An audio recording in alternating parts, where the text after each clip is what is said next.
A big motivator is money. I think what made me really interested in fighting games was the sense of community. You would see all these streams such as Evo, and you kind of think, wow, I would like to do that. My reaction to when I saw Johnny performing in fighting game tournaments is that it really got me interested in it.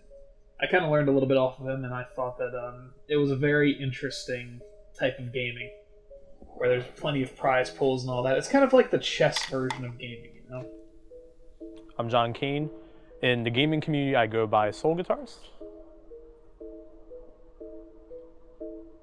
I think the way fighting games affected my personal life was it made me more confident in my ability as a critical thinker, and it just allowed me to meet all these different types of people from all around the world. So you're exposed to all these different cultures and languages. It's something that's kind of taken for granted in gaming. It's an opportunity that you don't really get much.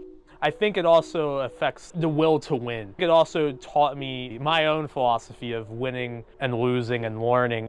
It allowed me to better my life in terms of just everyday situations, and whether it be work or school, it just kind of gives you that winning mentality and just wanting to improve and be on point anywhere in your life. It's a lot about just showing off like what you've learned from just playing the game for, hour after hour, and seeing how you match up against other people who, did something similar, and just kind of learning from each other about it, and then being able to use that for like future tournaments.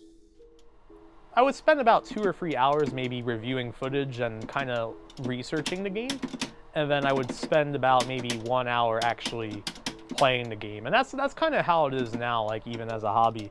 I've performed in many tournaments before. I was in like a tournament or two back when Smash 4 was popular. But yeah, it was fun from what I did do. Like, I didn't make it far, but I still had a lot of fun. My favorite part in going to tournaments is honestly just the crowd.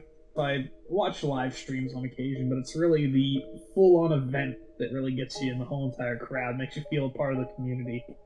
If I had to say a game that I'm really grateful all the opportunities for, I would definitely say Hoken Tournament during the Wii U era and the Switch era, like 2018. It was such an unorthodox design. You had the 3D arena-style battle system with the 2D traditional battle system. I think it made for a really simple but enriching experience.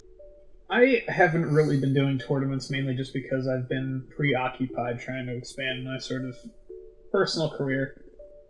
Just a lack of like patience to really put into learning an entire game and the way it functions and whatnot. Just the atmosphere for the tournament environment doesn't interest me. Right now, a lot of things are online, and a big part of the offline fighting game culture, and I think even as a spectator, is you want to see the excitement of winning. You want to see the anxiety of losing. I don't really think there are any problems in the fighting game community itself, but rather developers kind of wanting to simplify their games. I feel like a lot of developers think making something accessible means that people will play it, but I think a lot of the touch has been lost in the sense of making a fun experience.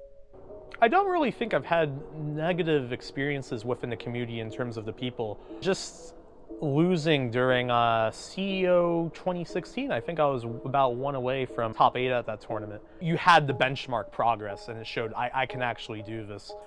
I think even though I'm technically on a hiatus of sorts, I'm really looking forward to when events are full force, just being to play on that stage again and seeing all those eyes.